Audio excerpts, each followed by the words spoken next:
사무엘상 15장 34절부터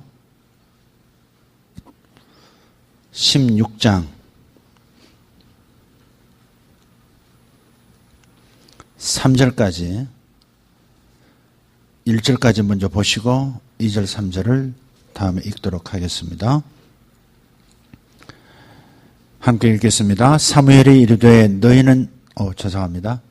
34절입니다. 이에 사무엘은 라마로 가고 사울은 사울 기브와 자기 집으로 올라가니라. 사무엘이 죽는 날까지 사울을 다시 가서 보지 아니하였으니 이는 그가 사울을 위하여 슬퍼함이었고 여호와께서는 사울을 이스라엘 왕으로 삼으신 것을 후회하셨더라. 여호와께서 사무엘에게 이르시되 내가 이미 사울을 버려 이스라엘 왕이 되지 못하게 하였거늘 내가 그를 위하여 언제까지 슬퍼하겠느냐. 너는 뿔에 기름을 채워 가지고 가라. 내가 너를 베들레헴 사람 이새에게로 보내리니 이는 내가 그의 아들 중에서 한 왕을 보았느니라 하시는지라. 2절 3절 이어듣겠습니다. 사무엘이 이르되 내가 어찌 갈 수 있으리까. 사울이 들으면 나를 죽이리이다 하니 여호와께서 이르시되 너는 암송아지를 끌고 가서 말하기를 내가 여호와께 제사를 드리러 왔다 하고 이새를 제사에 청하라. 내가 내게 행할 일을 가르치리니 내가 내게 알게 하는 자에게 나를 위하여 기름을 부을지니라. 아멘.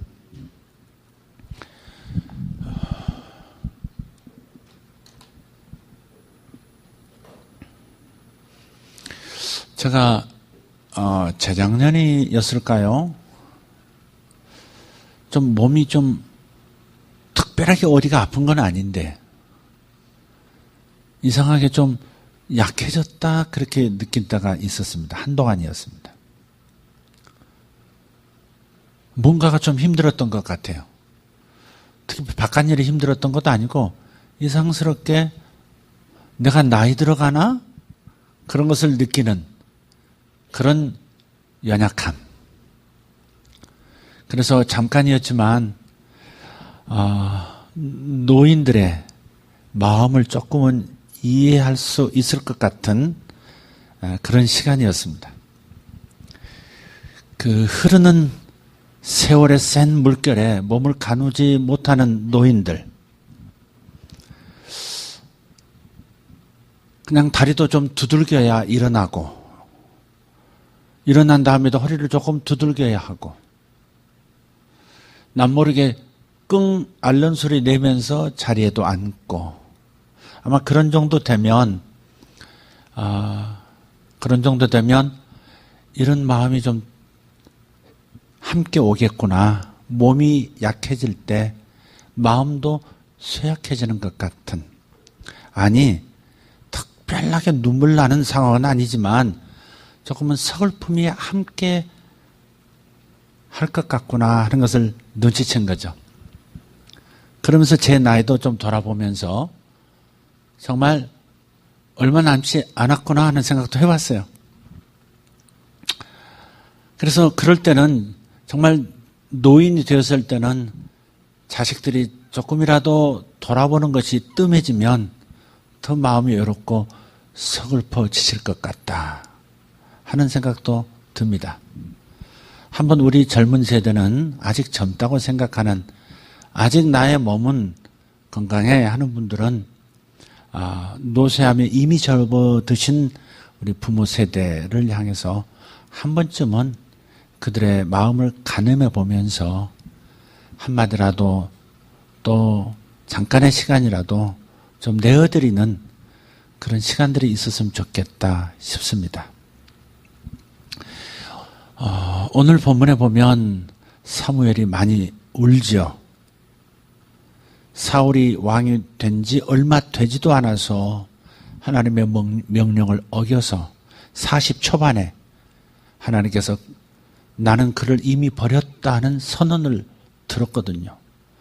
그 후로도 한참 동안 수십 년 동안 왕 노릇을 해요. 그러나 하나님은 이미 사울을 버렸고 그에게서 떠났다는 것을 사무엘에게 알리셨죠.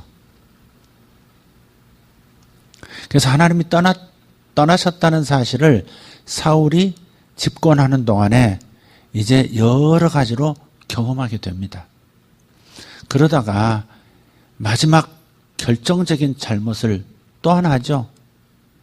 사울이 왕정 제도를 시작한 초대 왕이 되었고 어쨌든 자신의 모든 노력을 다해서 이스라엘을 하나의 연합체로 강한 국가로 올려놓긴 했습니다. 그래서 강한 국가가 되었을 때 하나님께로부터 사명이 주어졌어요. 약할 때는 주어지지 않던 명령이 강해지니까 감당할 수 있겠다 해서 하나님께서 주신 사명이죠. 아말렉을 진멸하라 하는 겁니다.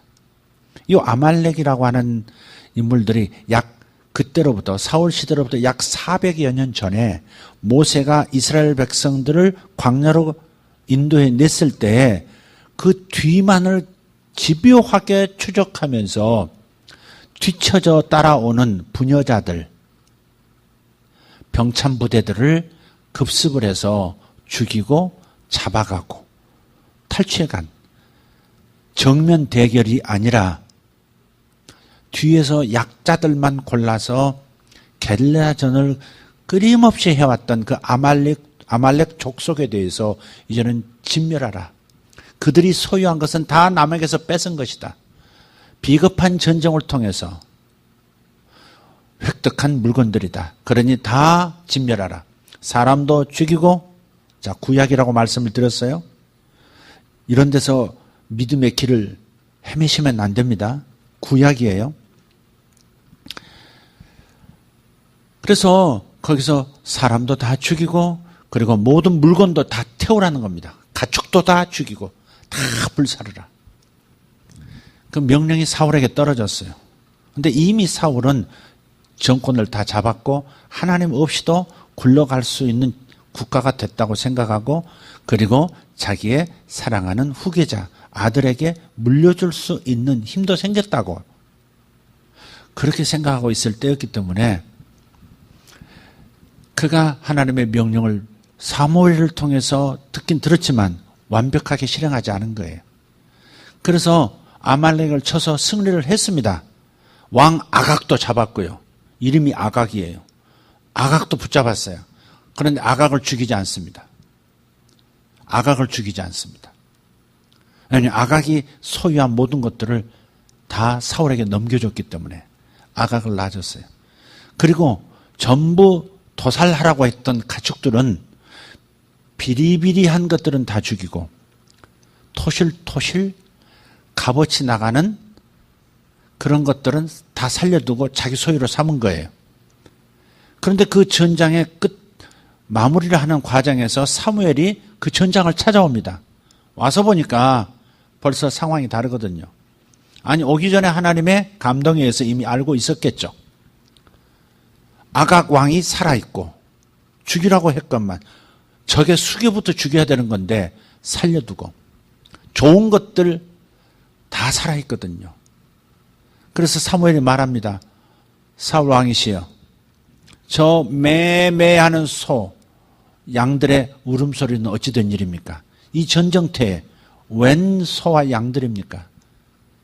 아, 그건 제가 하나님께 좋은 제사를 드리려고 좋은 것들을 제가 보관한 것입니다. 그렇게 둘러치는 겁니다. 그때 사무엘이 탄식을 하면서 이제는 정말 끝입니다. 선언을 하고요. 돌아서서 나가려고 하는데 사울이 꽉 잡습니다. 사울의 옷을 잡아요. 노인의 옷을 잡으면 어떻게 돼요? 근데 확 잡았어요. 근데 사무엘이 세차게 나가다가 잡혔기 때문에 옷이 그만 두 쪽으로 쭉 찢어진 거예요. 그때 사무엘이 돌아서서 예언합니다. 당신의 나라를 이렇게 찢어서 다른 사람에게 넘겨줄 겁니다. 당신의 시대는 정말 끝났습니다. 그리고 하나님의 마음에 합한 다른 왕이 서게 될 겁니다. 선언을 해요. 그런데 그 상황에서 사울이 정말 병든 사람이라는 것을 알게 됩니다. 뭐냐면 그 상황에서는 무릎을 꿇어야 되잖아요. 사무엘의 입에 나오는 말이 보통 말이 아니라는 걸 이미 알고 있어요. 그런데도 그래서 무릎 꿇고 용서해 주세요. 하나님께 기도해 주십시오. 라고 하지 않고 그렇다 할지라도 하나님이 나를 버렸다 할지라도 그래도 이스라엘의 지도자들, 장로들 앞과 그리고 이스라엘 군인들 앞에서 자기 체면을 세워달라는 거예요. 함께 가셔서 하나님이 당신이 나와 함께하면 하나님이 나와 함께한다는 징표가 되므로 백성들이 지도자들이 나를 더 잘 따르게 될 겁니다. 그러니 나를 생각하셔서 나를 백성들 앞에서 높여주십시오라고 얘기하는 겁니다. 여러분 육체는 건강할지라도 그의 영혼, 그의 마음은 이미 병든 모습이 보이지 않습니까? 그죠? 이미 병들었단 말이에요. 하나님 앞에 올 줄 모르고 하나님 앞에 죄를 깨닫고 탄식하고 후회할 줄 모르고 그저 자기의 체면만을 사람들 앞에서 세우고자 하는 그 영혼이 결코 건강할 수는 없는 거죠. 사울이 사무엘과 헤어집니다. 사울은 자기 본거지인 왕좌가 있는 기브아 자기 땅으로 돌아가고요. 사무엘은 라마 자기 집으로 또 갑니다. 그때부터 15장 마지막 절에 사무엘이 슬퍼합니다. 울면서 슬퍼해요. 나이 들면 외롭기도 하잖아요. 그죠? 나이 들면 외롭죠. 나이 들면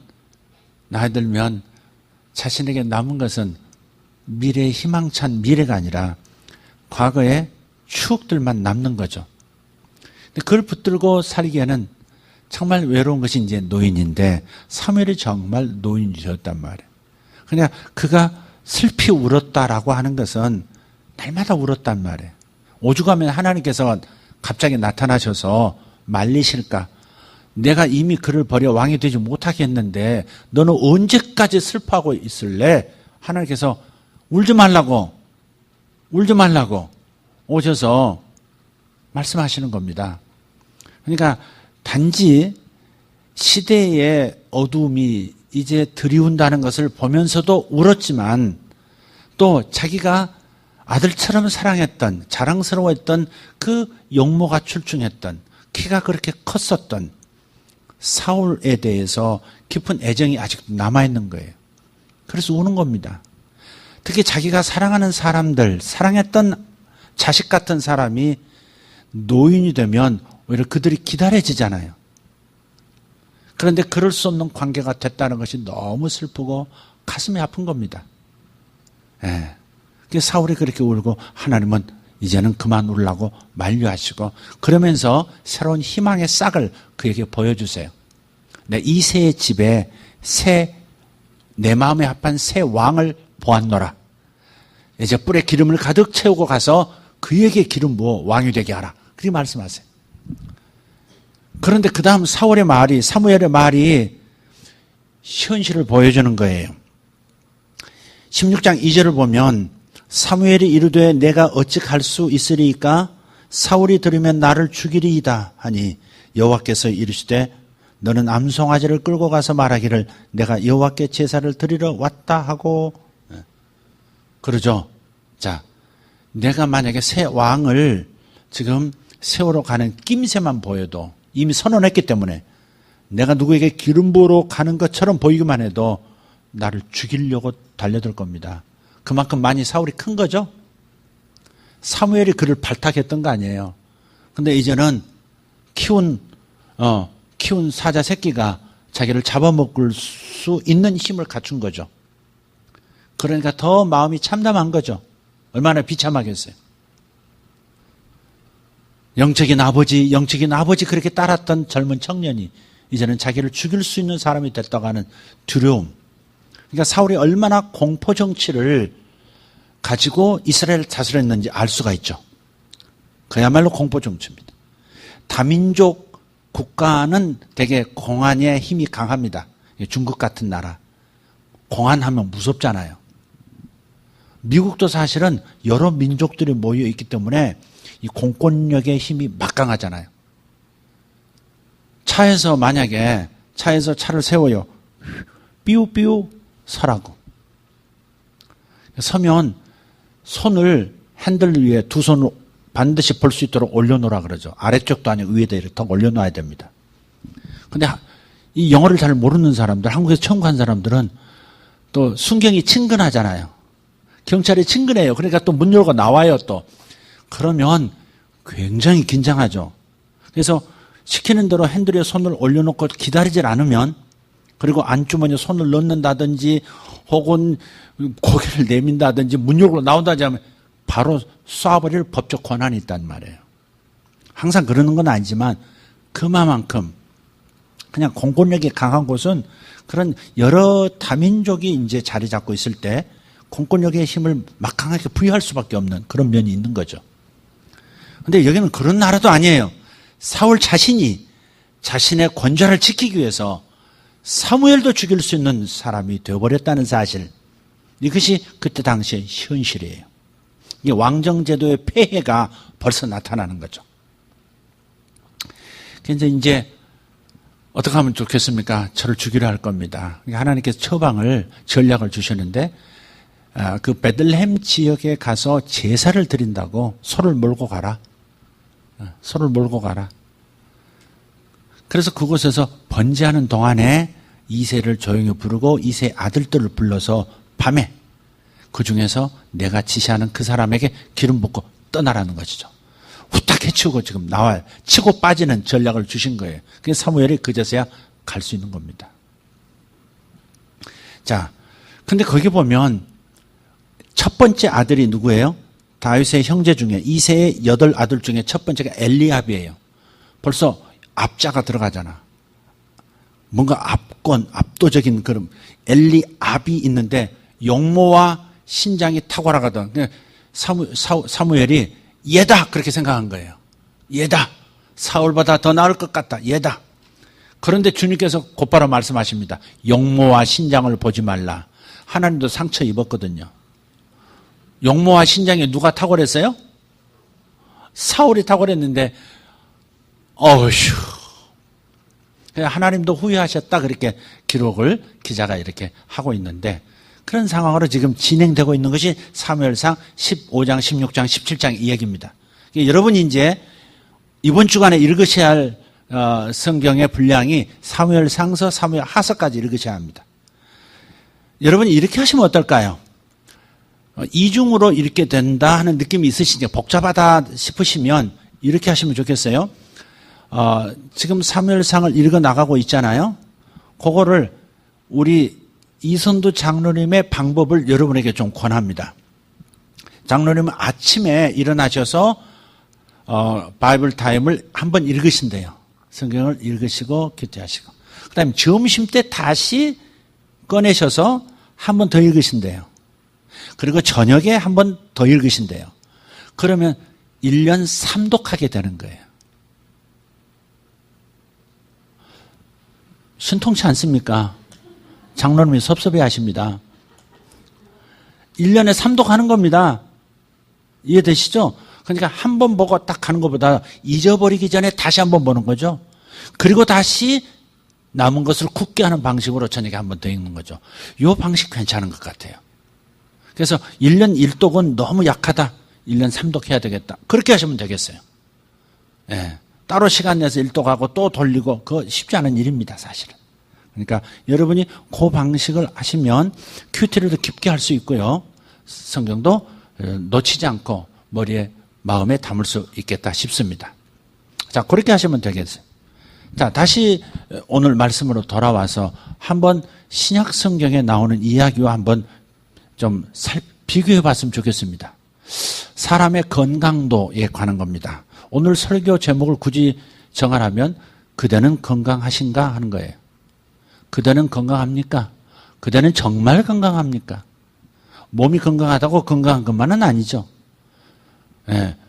WHO에서 이 건강, 사람의 건강에 대한 그 표현을 할 때 이렇게 문장이 되어 있더라고요. 정확하게 기억은 안 나지만 사람의 정서적인 면에서 그리고 육체적인 면에서 병들지 않은, 허약하거나 병들지 않는 상태, 그걸 건강으로 규정을 했더라고요. 그러면서 제임스 라일이라고 하는 어떤 분은 이제는 그 WHO에서 규정한 건강에 대한 정의를 이제는 좀 바꿔야 된다. 거기에 정서적, 육체적인 허약, 병듦만이 아니라 영적인 측면도 포함시켜야 그게 완전한 건강을 표현하는 이 공식적 문장이 될 것이다. 그러니까 제안을 하셨더라고요. 그래서 건강하다고 하는 것이 단순하게 육체가 건강하고 정상적인 생각하고 살고 있다, 그래서 건강하다만이 아니라 하나님과 관계 속에서 영적인 면이 건강한가, 이것을 반드시 포함시켜서 건강도를 측정해야 한다는 것입니다. 한마디로 말해서 오늘 사울은 건강도가 매우 좋지 않습니다. 결국 영적인 건강도가 떨어지고 나니까 가정 건강도도 떨어지면서, 그러면서 결국 전쟁터에서 자기 아들, 모든 아들들과 자기가 한날에 죽습니다.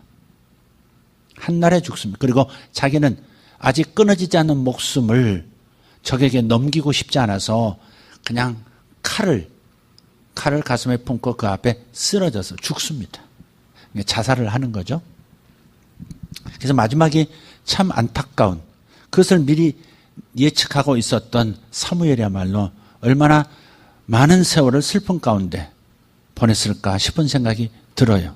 노인의 슬픔, 하나님의 사람 사무엘의 슬픔, 그것을 읽어볼 수 있는 대목입니다. 자, 누가복음 5장으로 가서 어떤 사람이 건강한가? 아니, 나는 지금 건강한 사람인가? 좀 결론을 한번 살펴보도록 하겠습니다. 누가복음 5장을 한번 보죠.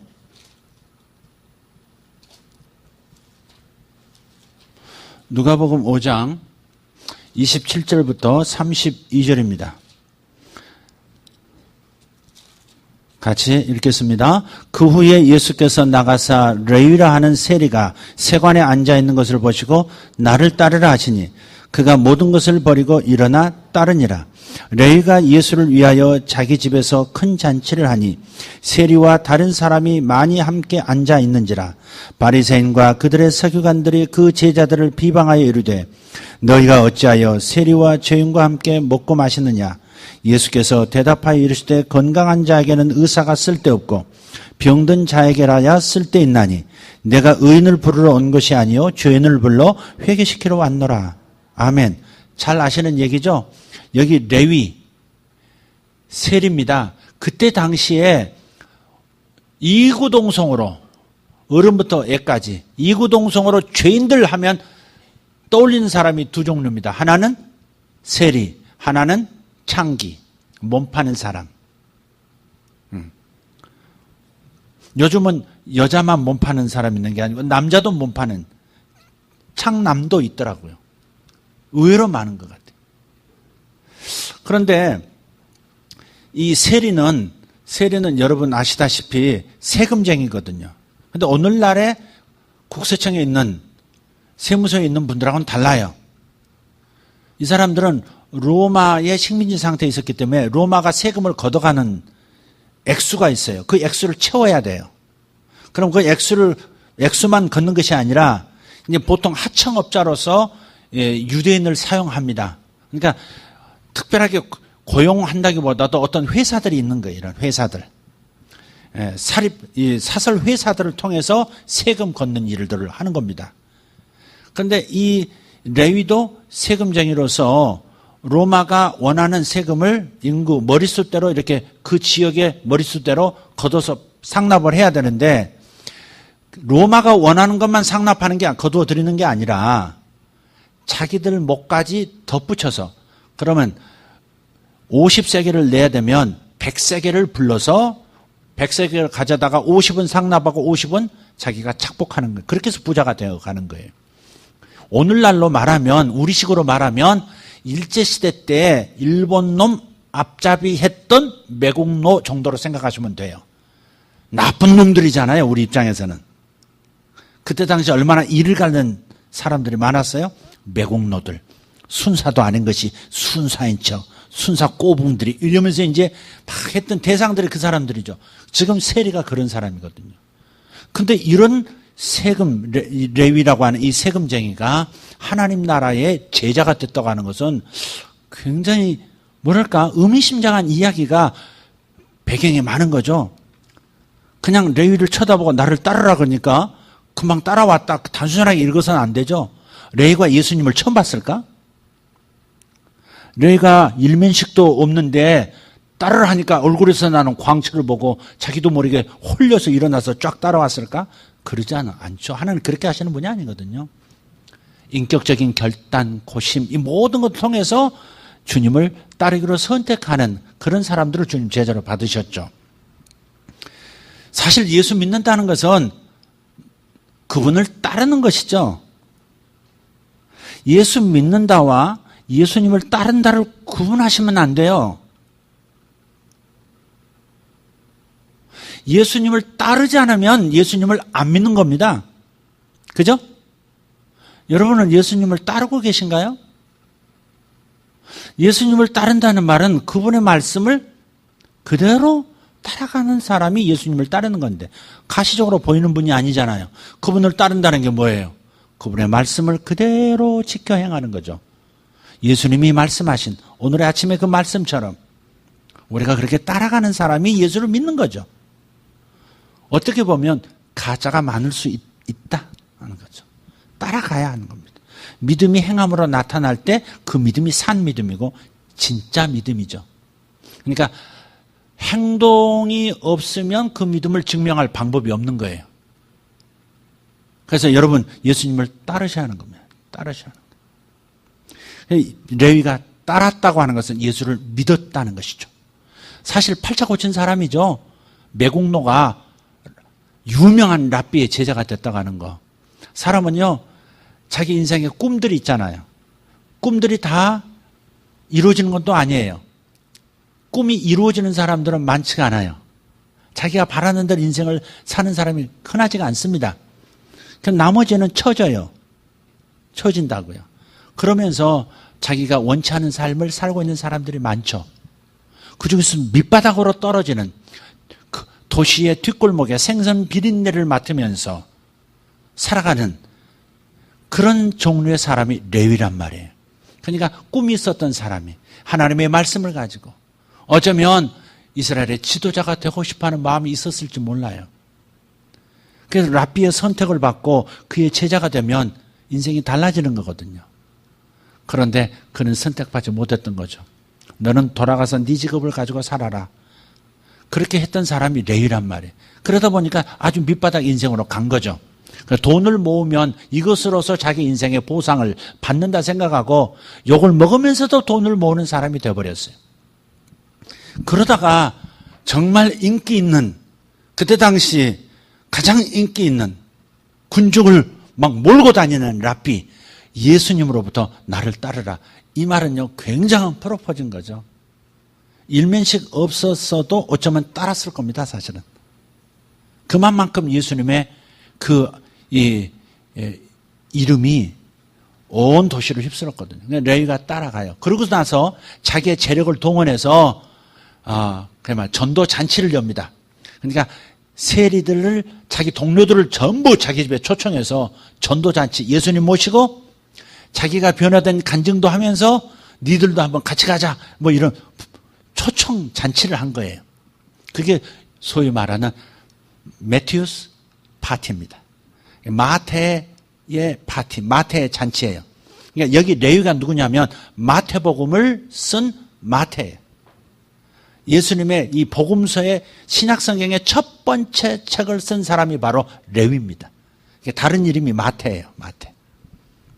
그러니까 아이러니하잖아요. 이게.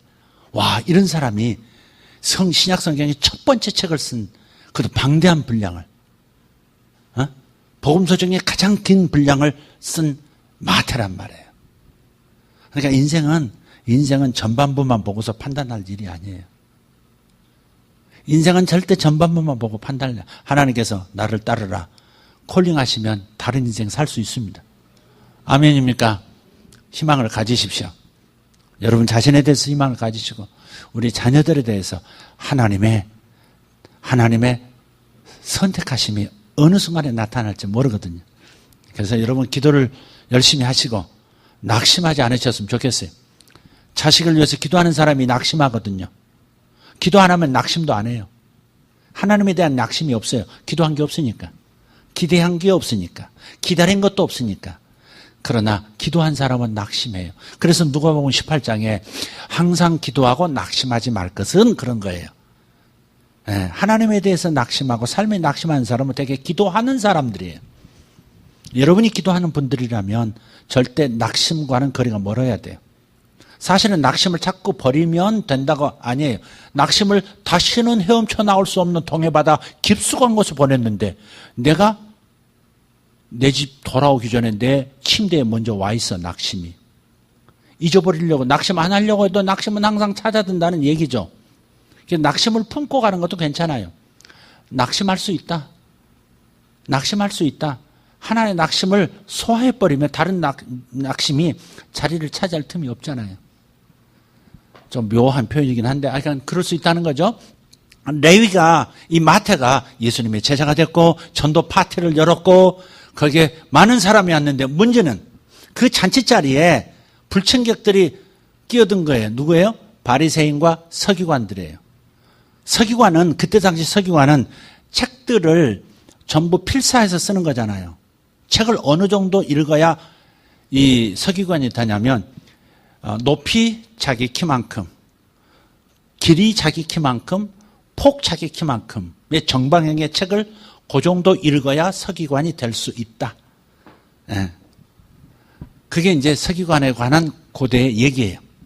근데 그렇게 공부 많이 하고 높은 위치에 있는 사람들, 바리새인들, 이 사람들은 무슨 잔치가 있으면 일단 상좌에 초청받아서 딱 가장 높은 자리에 그렇게 앉는 사람들이 바로 이 사람들이에요.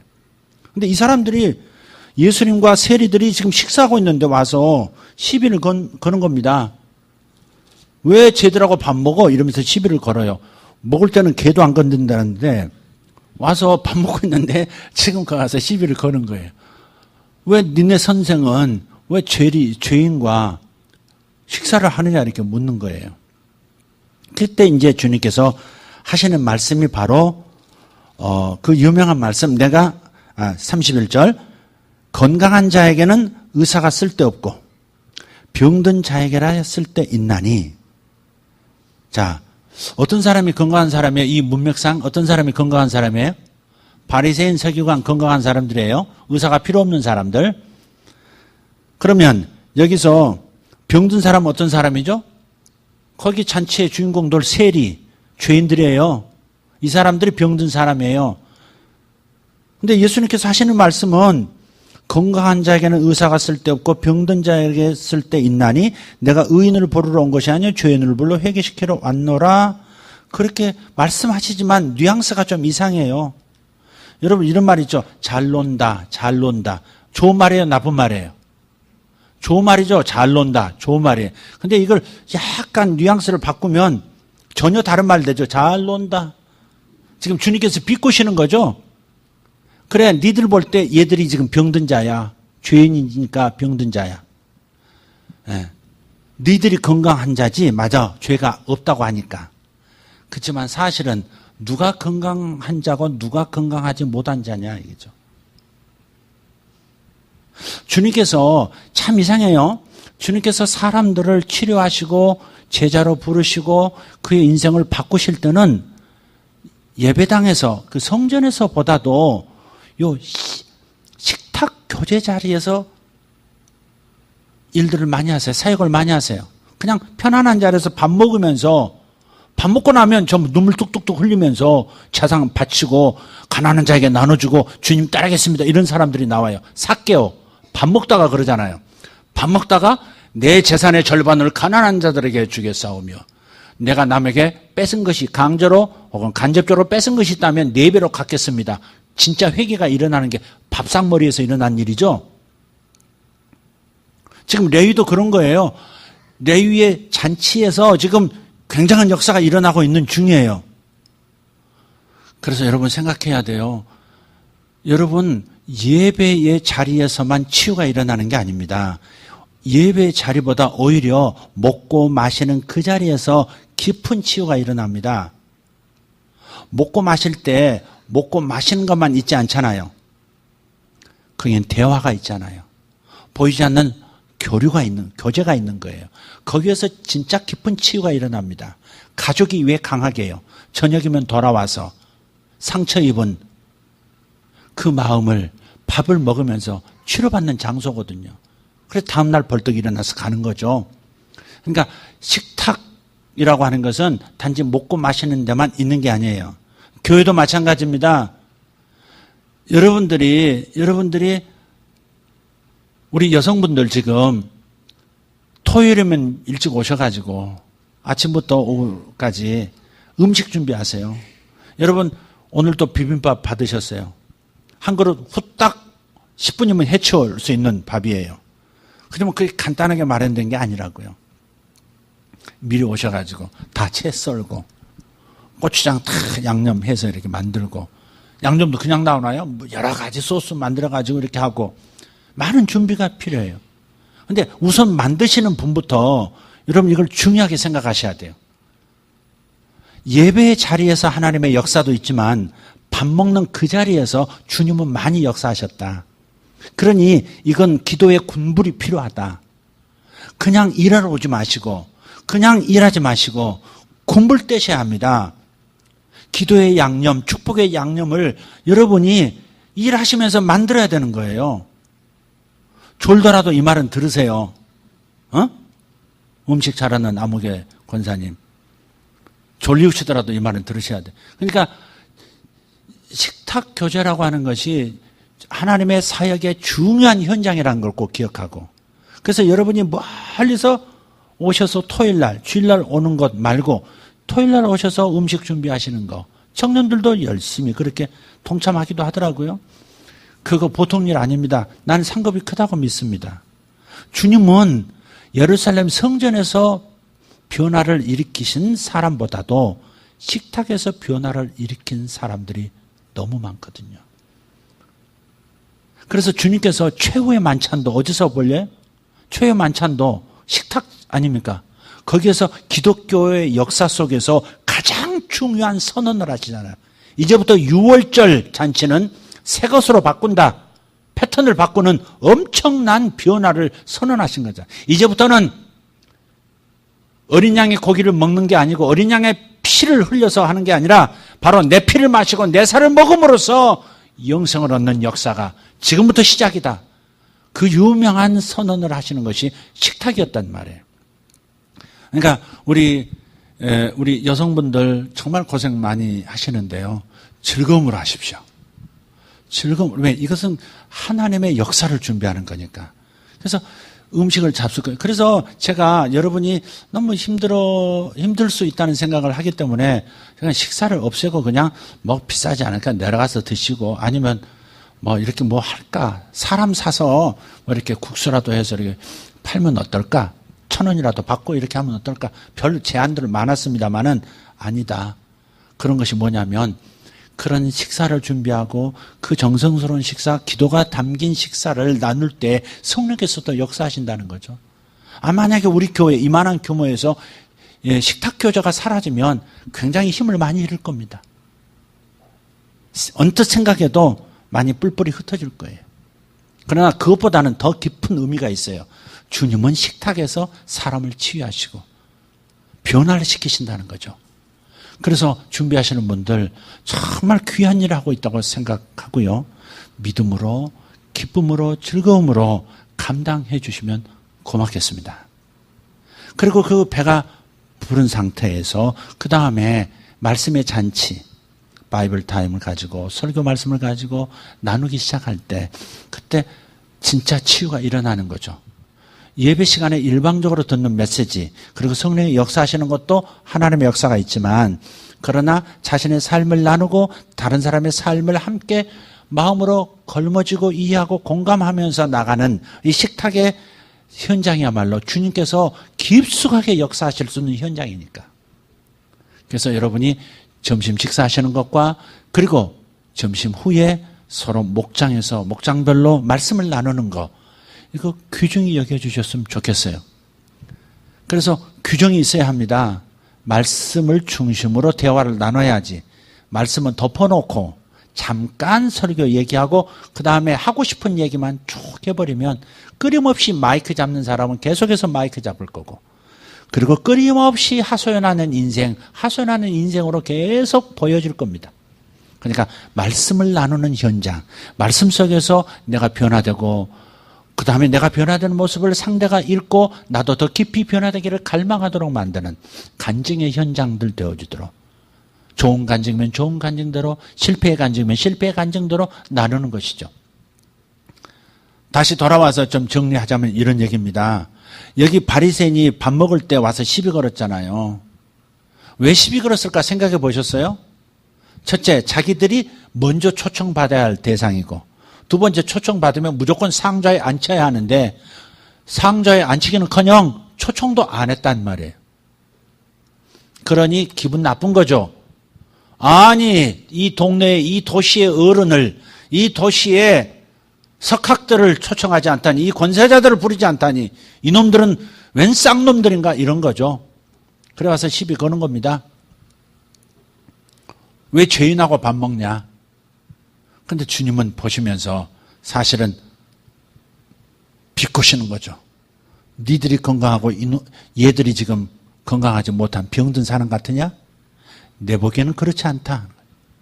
어떤 사람이 건강한 사람입니까? 주님 앞에서 내가 죄인이라고 인정하고 이 고달픈 죄인의 삶이 발에 박히는 유리조각처럼 아프기 때문에, 그래서 치유받고 싶어서 주님을 찾아오는 사람들, 그런 사람들이 진짜 건강한 것이지, 자기가 병든 것도 아픈 영혼인 상태도 모른 채 잘 나가고 있다고 생각하는 사람, 그 사람이 건강한 거냐 이 말이에요. 아니죠. 그 사람이 병든 거죠. 여러분이 뭔가를 잘할 때 조심할 게 있어요. 신앙생활 남보다 시간 잘 지키고 퀴트도 제대로 하고 예물도 딱딱 드릴 것을 드리고 남보기에 바르게 봉사도 하고, 그런 분들이 함정에 빠지기 쉬운 게 있어요. 그게 뭔지 아세요? 자기가 아프다는 사실을 잊어버리는 거죠. 자기가 정상이 아니라는 상태를 뭔가 행동을 잘함으로써 그 잘하는 것 때문에 방심하다가 잊어버리는 거예요. 주님, 제가 아파요. 도와주세요. 주님의 교제권으로 들어와야 할 텐데, 주님 안으로 들어와야 될 텐데 주님 안으로 들어갈 필요성을 못 느끼는 상태가 되기 쉬운 거죠. 바리새인의 자리인 거죠. 그게 내가 바리새인처럼 잘났다 하진 않지만 내가 병든 상태라는 것을, 내가 아픈 상태라는 것을 자각하지 못한 채 피를 철철 흘리면서 또 주님 앞에 오지 못하는 상태가 되는 것, 그게 위험하다 이 말이죠. 여기 똑똑한 사람들이 있어요. 모범적인 분들이 있어요. 그분들은 그분들대로 굉장히 감사해요. 하나님도 기뻐하실 거예요. 그렇지만 함정이 하나 숨어 있을 수 있다. 사단의 히든카드가 거기 숨어 있을 수 있다. 자각 못한다 이 말이에요. 얼마나 내가 심각한 사람인지, 주님을 얼마나 필요로 하는 사람인지, 그런 영혼인지를 자기가 자각하지 못할 때 굉장히 위험해진다 이 말이죠. 눈물을 흘릴 줄 모르죠.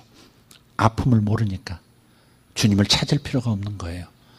찾아야 한다고 하는 사실은 알아요. 그러나 찾아지지가 않아요. 진심 어린 기도가 나오지 않아요. 눈물이 마른 지가 오래됐어요. 굉장히 사실은 어려운 상태인 거죠. 아픔을 느끼는 사람은 울게 돼 있습니다. 자기가 병든 상태, 죄로 시달리는 상태라는 것을 인지하는 사람은 주님 앞에서 울 수밖에 없습니다. 주님밖에 희망이 없으니까. 주님의 용서만이 방법이고 성령의 도우심만이 방법이기 때문에 주님께 찾아와서 내가 병들었습니다. 내가 죄인입니다. 제가 약한 상태입니다. 저를 어떻게 좀 해주세요. 할 수 있거든 어떻게든 해주세요. 이렇게 울며 말할 수 있는 상태. 이것이 바로 의사를 만나는, 즉 주님을 만나는 길이기 때문에, 회개하는 영혼만이 주님을 만날 수 있기 때문에, 그래서 주님은 이것이 건강한 것이라고, 자기가 죄인임을 깨닫고 주님을 찾아온 사람들이 진짜 건강한 사람이고, 찾을 필요가 없다고 착각하는 그대들이 병든 사람이라고 지금 주는 것은 뒤집어서 깨달으라고 말씀하고 계시는 거예요. 자, 오늘 여러분에게 처음 질문했습니다. 그대는 건강하십니까? 건강하십니까? 주님을 찾고 싶은 마음으로 끊임없이 갈망이 일어난다면 당신은 살아있는 영혼이고 건강한 상태입니다. 그러나 그런 마음이 일어나지 않고 있다면 굉장히 비상사태인 것을 생각하셔야 합니다. 외적으로 잘하고 있는 것이 여러분을 보장해 주지 않습니다. 잘하셔야죠. 그러나 그것이 여러분을 보장하지는 않습니다. 진짜 건강한 사람은 끊임없이 아픔을 느끼는 사람이고 죄성을 느끼는 사람이고 고통을 느끼는 사람이고 그래서 주님 앞에서 매달려 우는 사람, 회개하는 사람입니다. 우리 모두 그러한 마음을 주님께로부터 받을 수 있기를 간절히 소망합니다. 다 같이 일어나실까요?